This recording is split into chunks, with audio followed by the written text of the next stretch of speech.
Death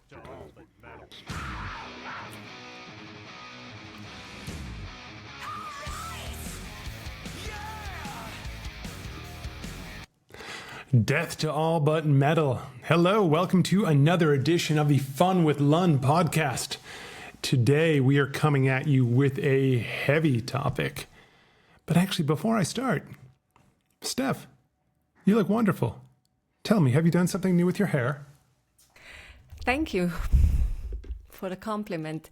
Yes, I washed my hair actually. So maybe that's why. I used a new shampoo, which is awesome. As you can see, it's shiny and it feels like my hair even gets longer because of using that. Do you think it is getting longer, John? Could be getting longer, but I just think you look very pretty today. So thank you for looking so pretty. Thank you. Amen. So let's jump right into it.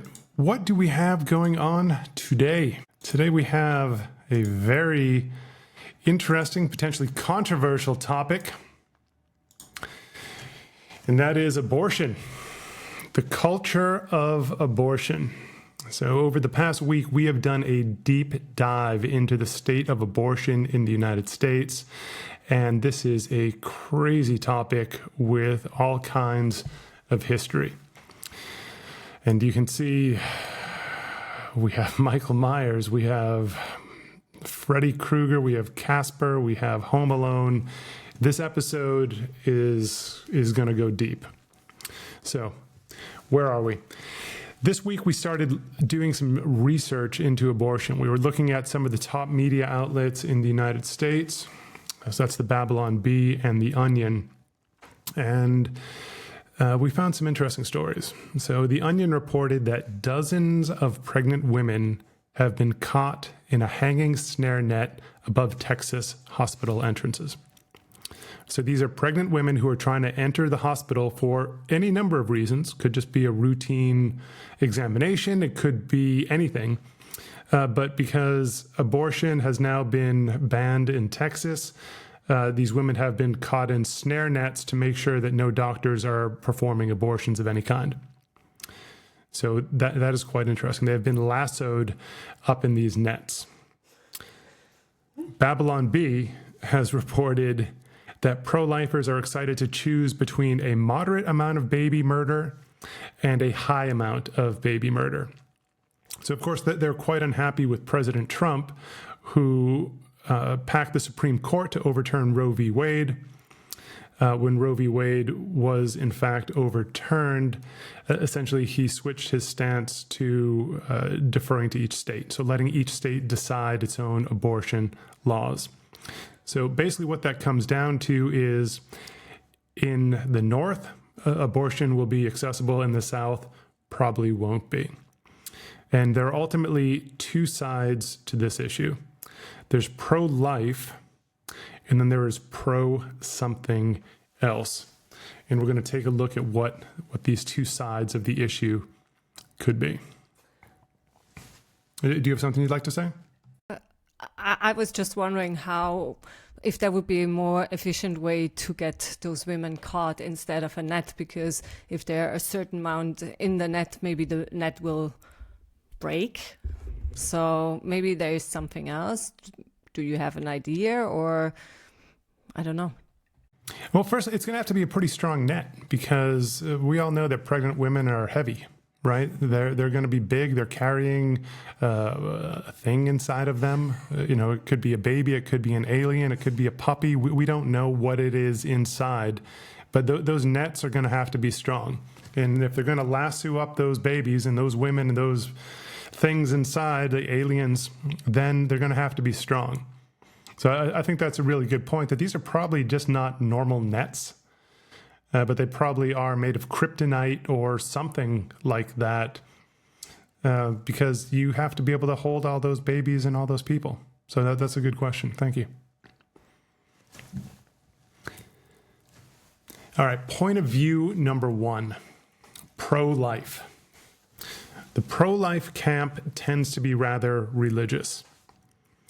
And what I like about them, so there are going to be pros and cons to these two different points of view. We are not taking a strong stance either way. So keep that in mind. We are not advocating for pro-life or pro-something. We are not against pro-life or against the pro-something. We're just simply reporting on this issue, and we did a very deep dive this past week into the issue. So pro-life.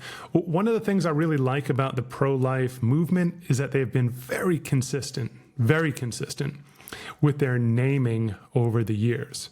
They have secured the label pro-life, and they have never deviated from that.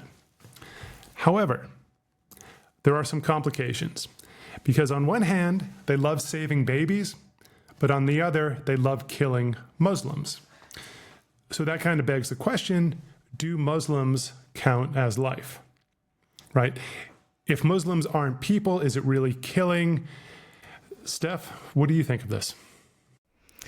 Good question. I was thinking what happened if Muslims actually will convert then to Catholicism.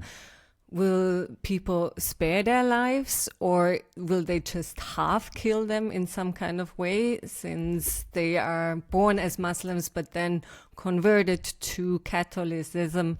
So I don't know. It also reminds me a little bit of my school years in Catholic school, where we were also punished when we were wearing short skirts or when we were dyeing our hair. So the nuns punished us by exposing our grades and how bad we were. Interesting, because whenever you're a bad girl, I also spank you. So does that give you flashbacks to your days at Catholic school? You know that it will give me a little bit of PTSD, since I start to shout and cry and say, stop it, you nun. Okay, I'll keep that in mind the next time I spank you for being a bad person. But yes, so point of view number one, pro-life. We like the consistency of the name, but there are some complications. Point of view number two, used to be called pro-choice. Then they changed to pro-abortion. And now essentially they become pro-death. It's a very strange rebranding for them over the years. It's very wishy-washy. What I liked about the pro-choice movement before the pandemic was that they had this philosophy of my body, my choice.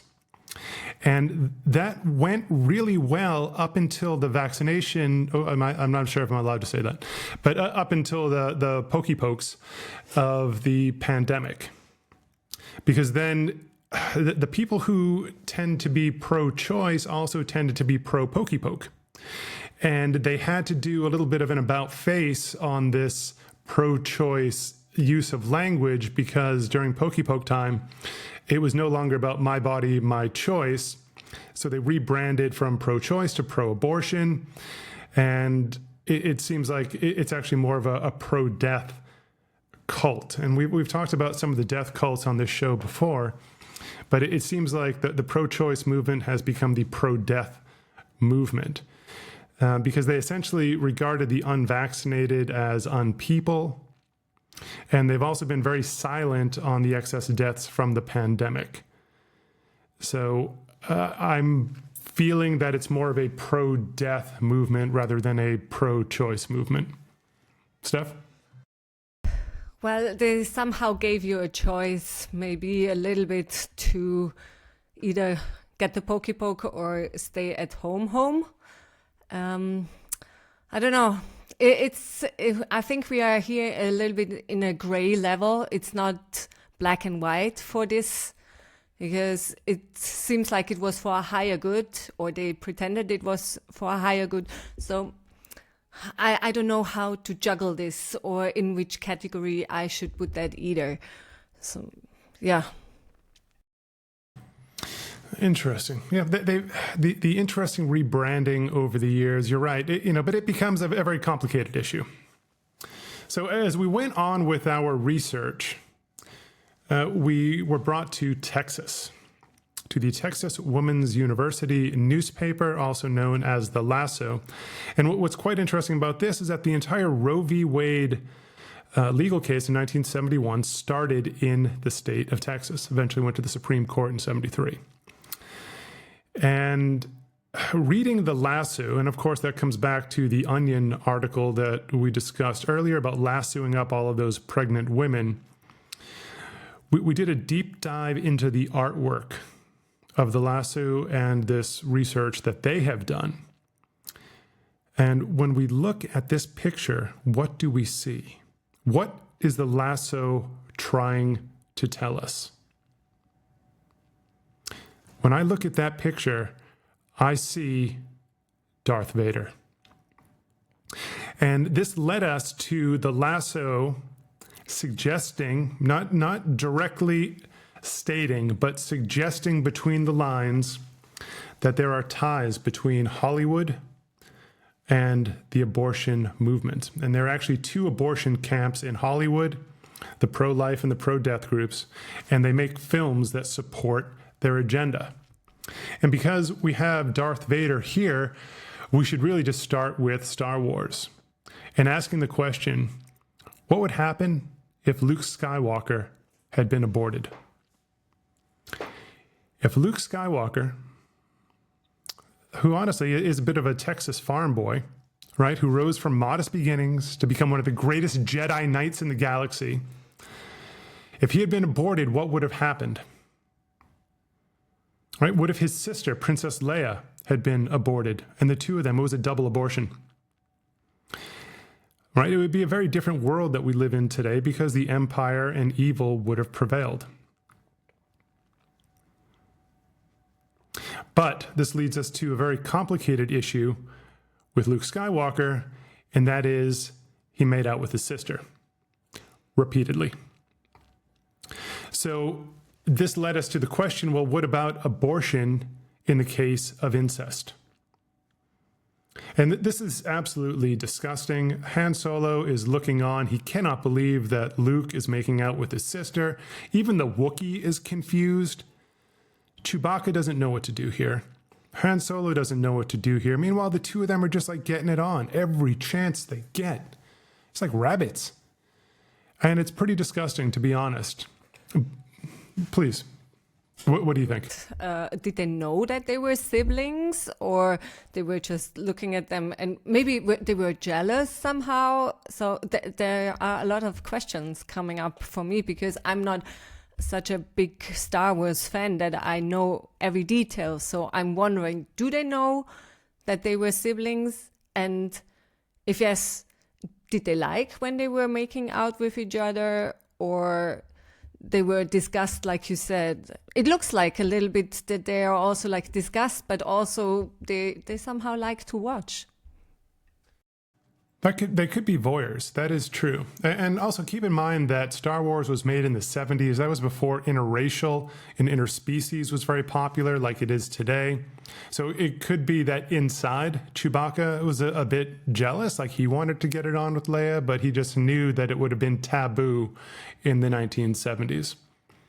So that's entirely possible. So yeah, there's really a lot going on here. And ultimately, this leads us to Hollywood, where actually incest and rape are pretty common. That's a different story for another day. But here we go right into Hollywood. So abortion in pop culture. There are the two camps, like I mentioned, the pro-life and pro-death. And if we do a deep dive into some of the films of each of those genres, we can see what the director and what the producers are trying to say.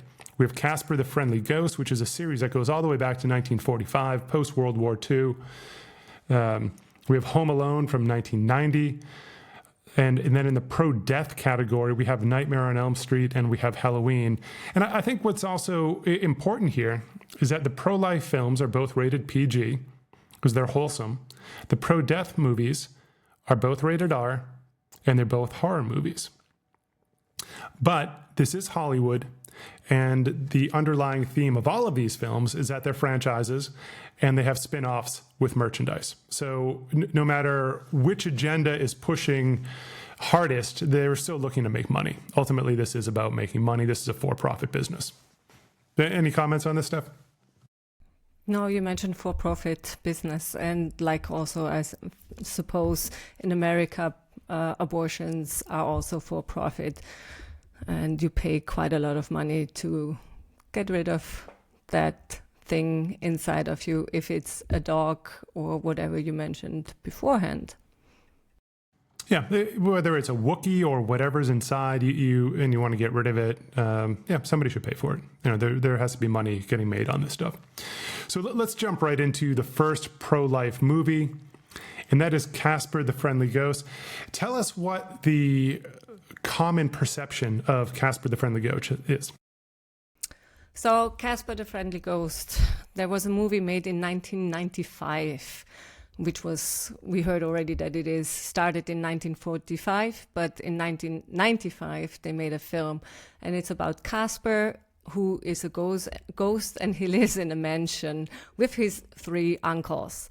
And one day an afterlife therapist appears with his daughter, and they move into the mansion.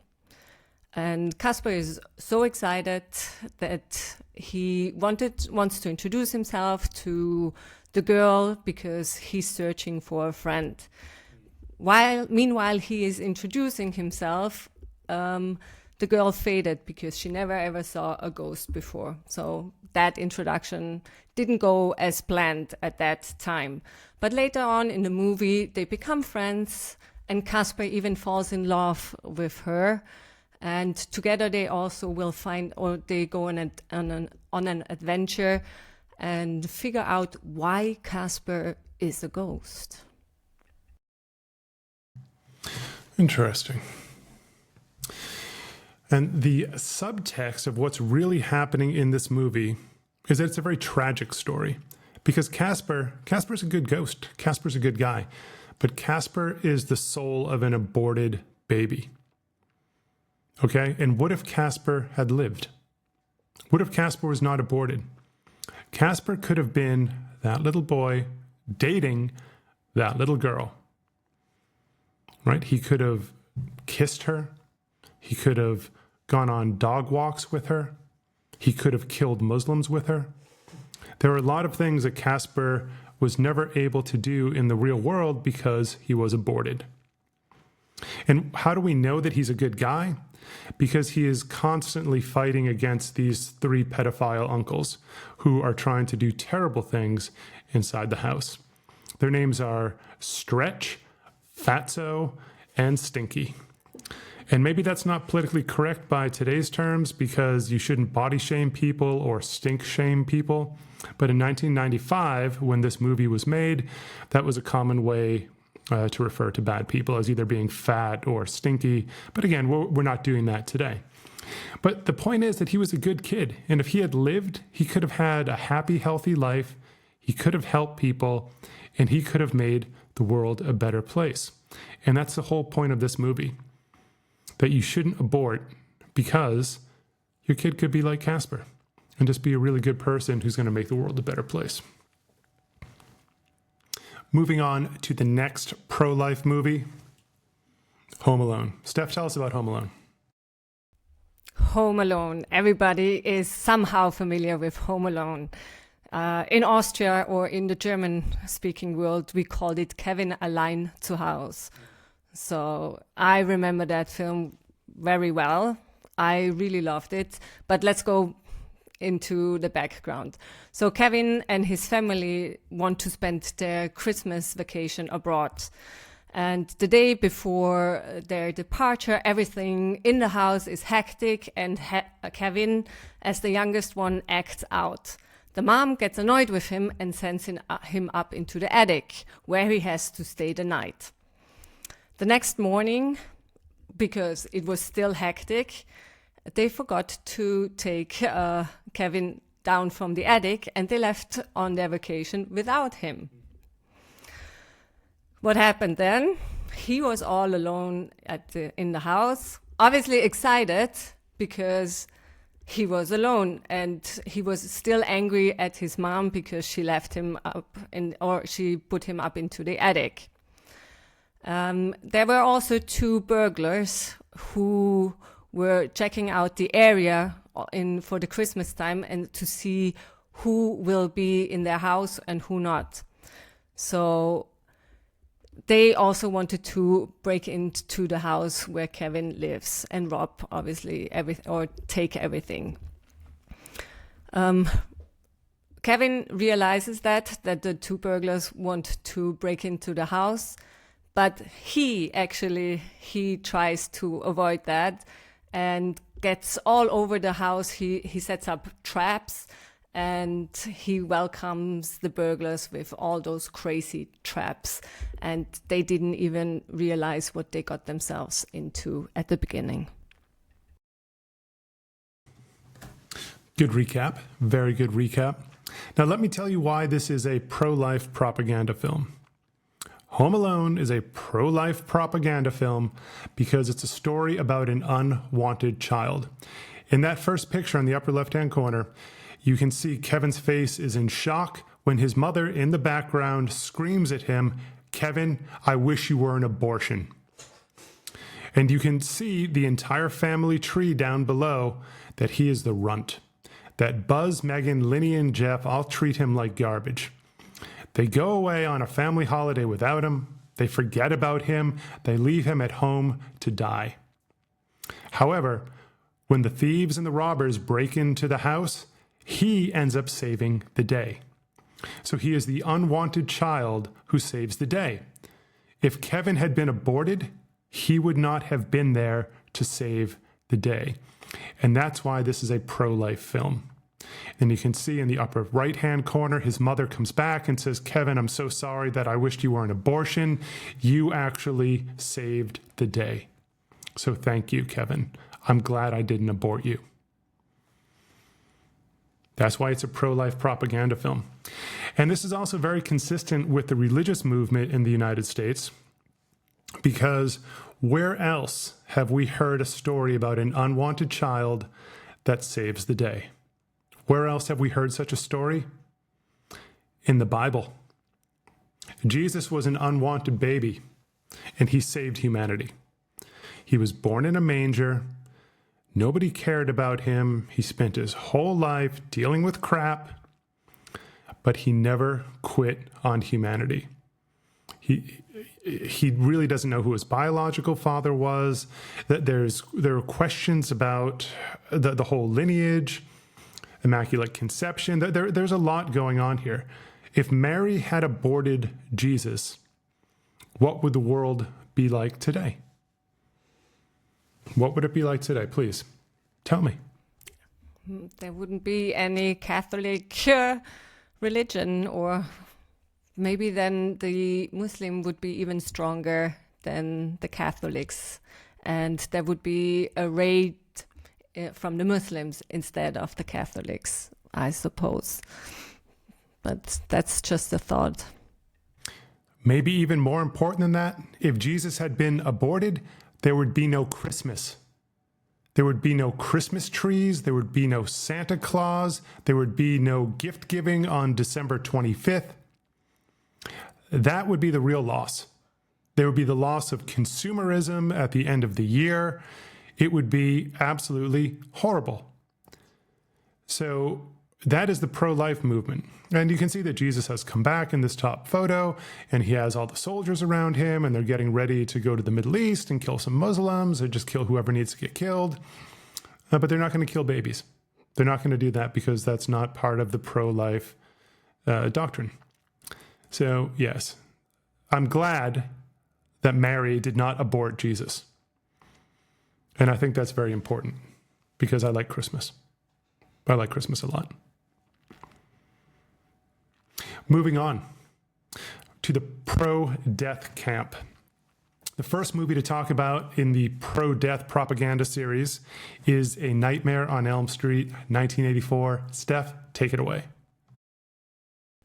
Thank you, John. 1984 is a good year, I suppose, because I was born then.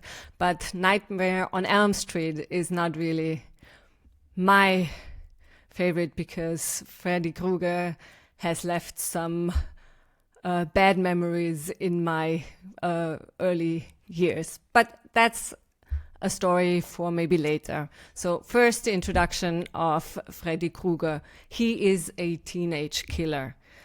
He was burned alive by parents, and now he comes back as a dream demon, seeking revenge on the children of those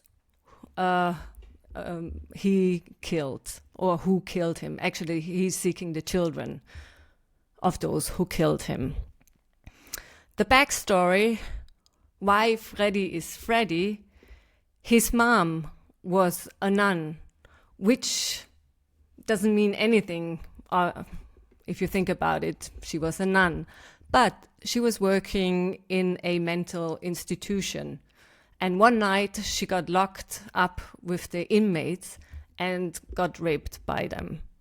So what happened? She got pregnant. Since she was not able also to abort the child due to her religious beliefs, she carried the baby to terms.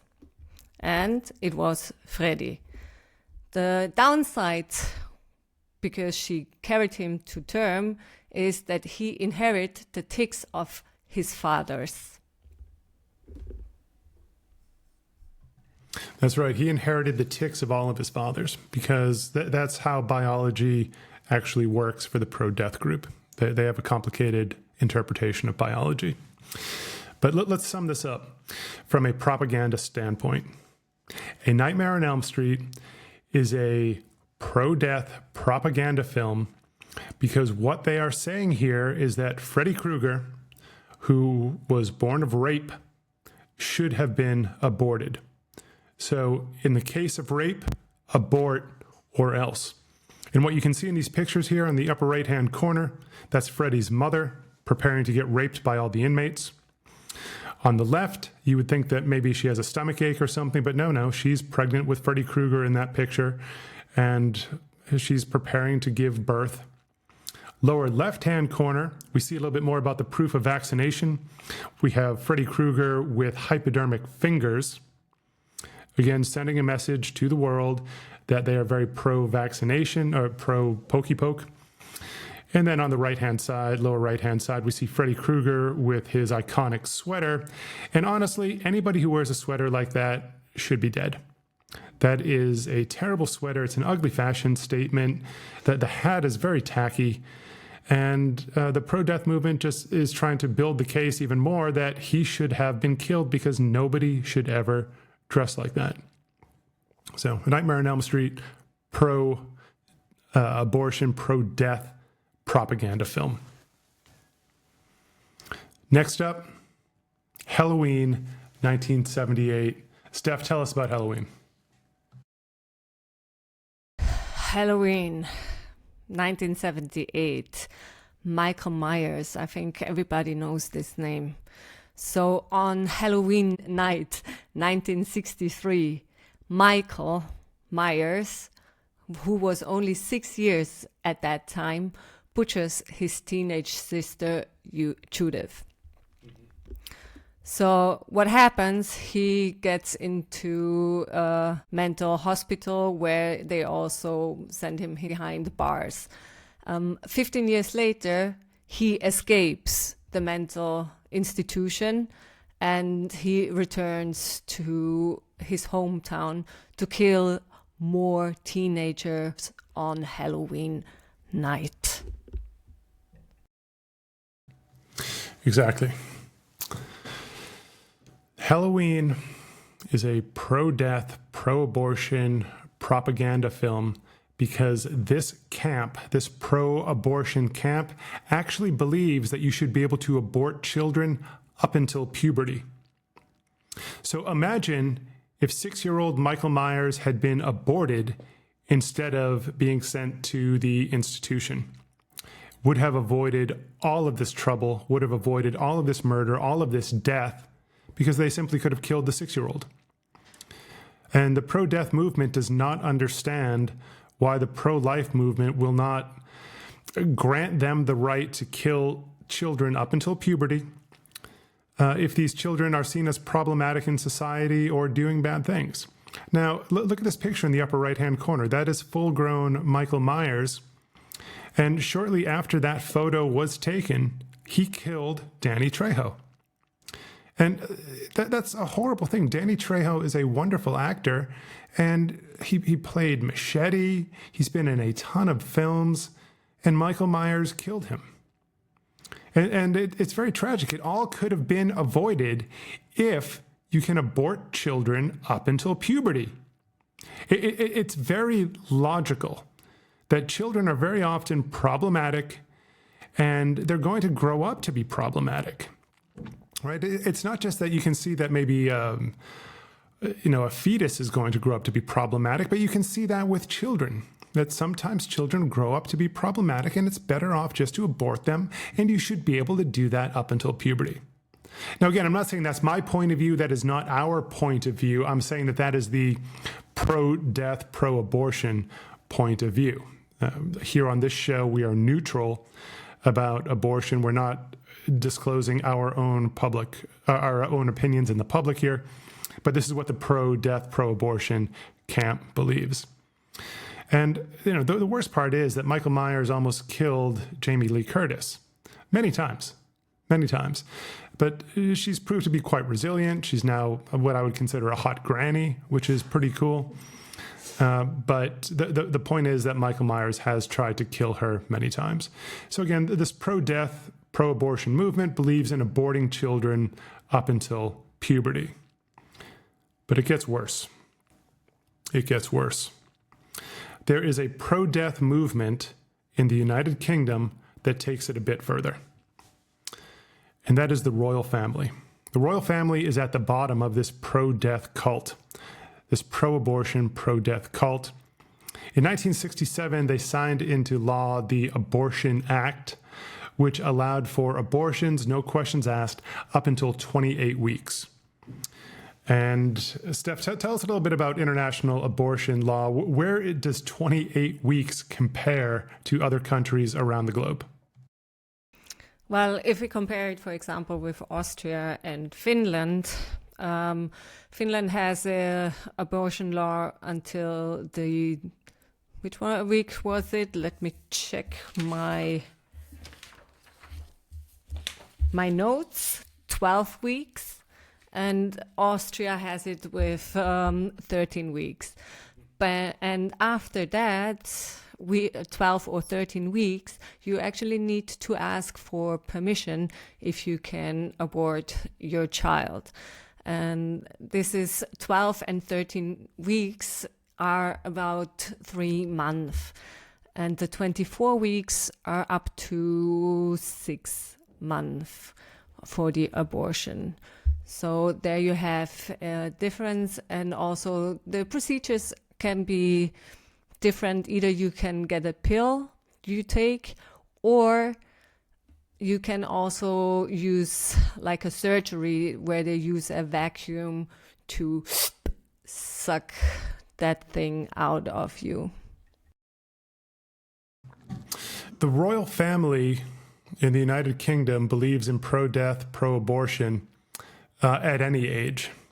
So, of course, they aborted Diana, Princess of Wales, at age 36. So she was actually post-pubescent at that point. She was an adult. And, of course, Mr. Henry Paul, who was with her, who was driving the car, he was 41, and he also received an abortion. And this actually comes back to the MI6 James Bond program called the 4-Alpha, 4A, which stands for Abortion at Any Age. AAAA, the 4-Alpha program. So just in these inner circles, what they'll actually say is, hey, we need to 4-Alpha this person. Hey, we need to 4-Alpha Princess Diana. Hey, we need to 4-Alpha Osama bin Laden. We need to 4-Alpha like everybody in Iran.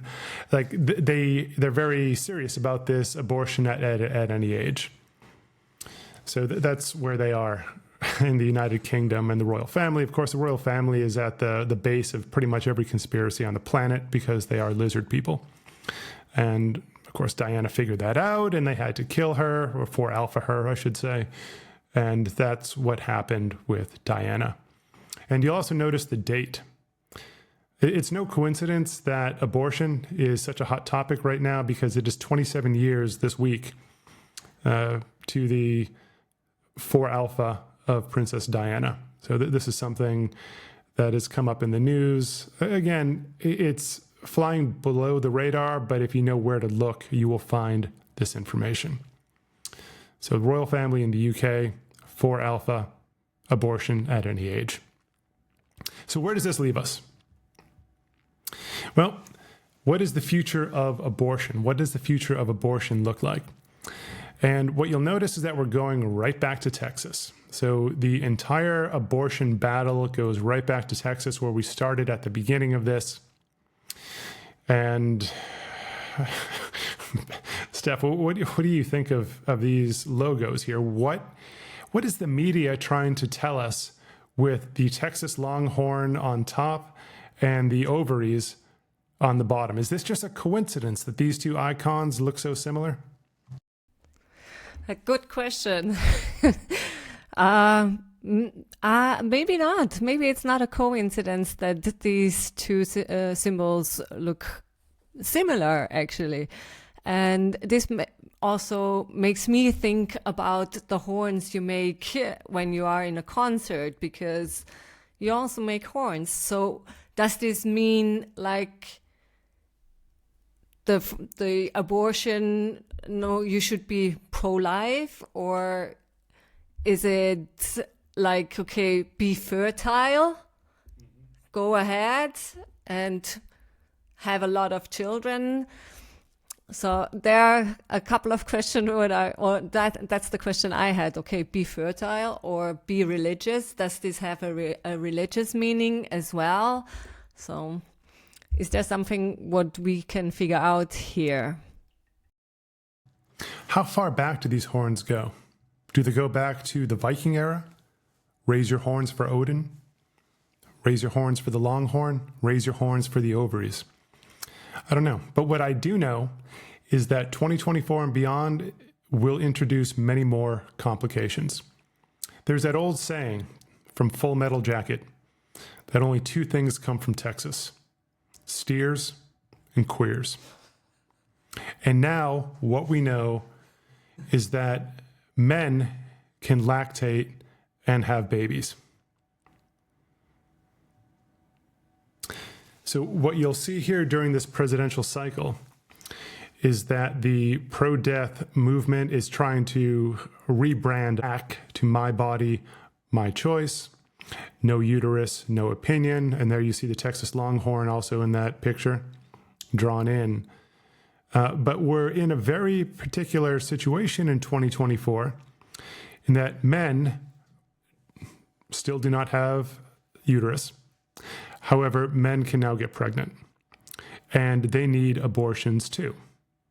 So can they have an opinion? If you think about it, a male seahorse carries the babies for the seahorse species, and they should have the right to an abortion as well.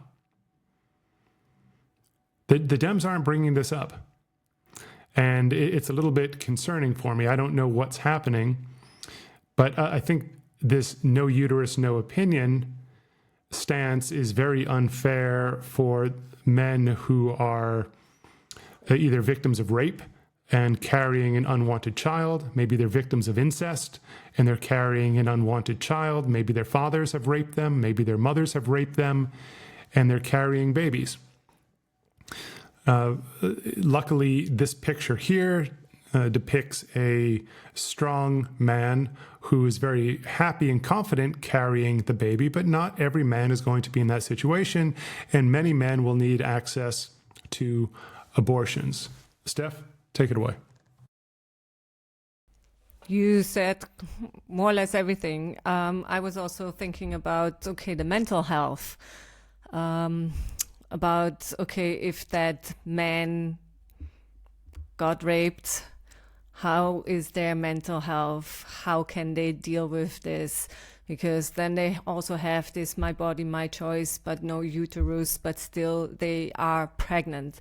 So I think this leaves them also in a mental state which is not really good. And maybe they feel scared to even talk with somebody else. And how is it even possible to help those kind of people. It's true. And what we don't want to see is, pregnant men like this being called crazy and ending up in the insane asylum where they could just get raped again, just like Freddy Krueger's mother. That's not the direction this needs to go, and that isn't good for anybody's health. It's not good for the baby. It's not good for the baby because this man could be carrying, a Casper or could be carrying a Freddy Krueger. And it's up to us in 2024 to figure out a good path forward on this abortion issue. And I think what's actually most interesting about the abortion issue and why it keeps coming up is because it can never be resolved. As long as it's a binary topic of pro-life or pro-death with no middle ground and no nuance, which is so common in American culture, no side will ever win, because if one side wins, the other side is going to oppose it and it's going to get flipped. And it'll go back and forth like this throughout eternity. So I'm really glad that American culture has created yet another topic dividing the masses. With that, who is our sponsor? Who is our sponsor today?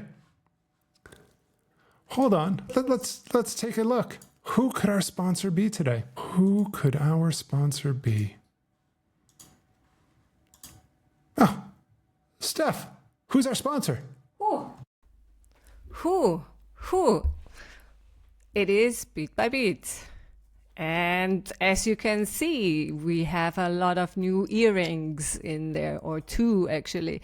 Yes, that's one pair with turquoise and blue and silver.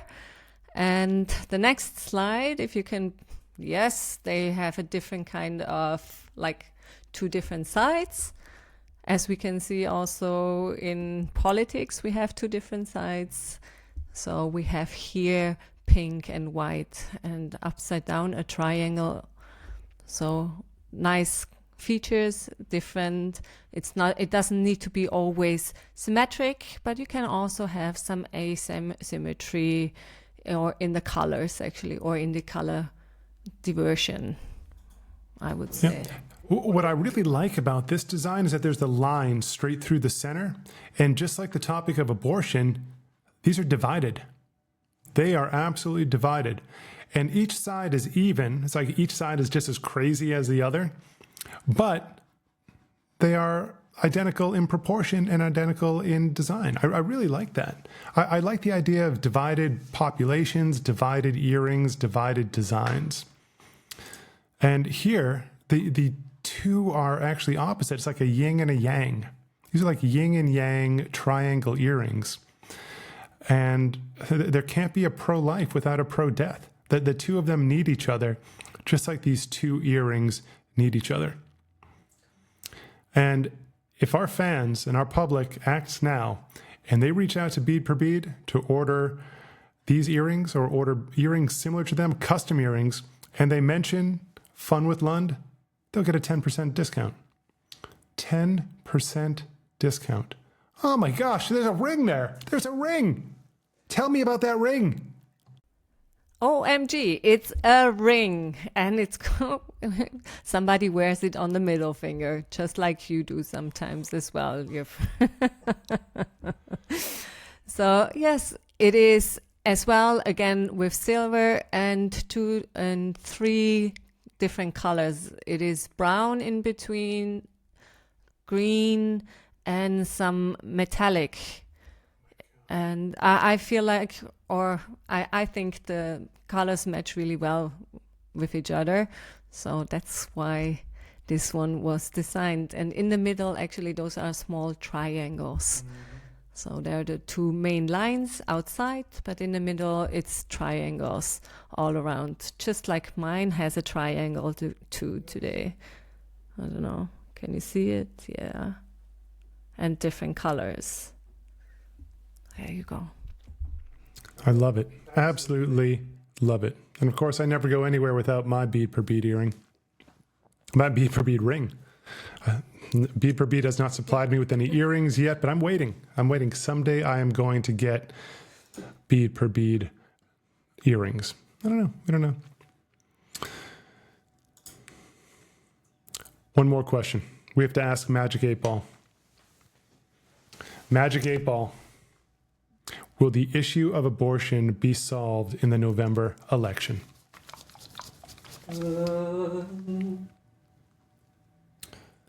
My reply is no. Magic 8 Ball says this issue will not be resolved in the November election, so we can just keep pushing this issue right down the road, kicking the can down the road.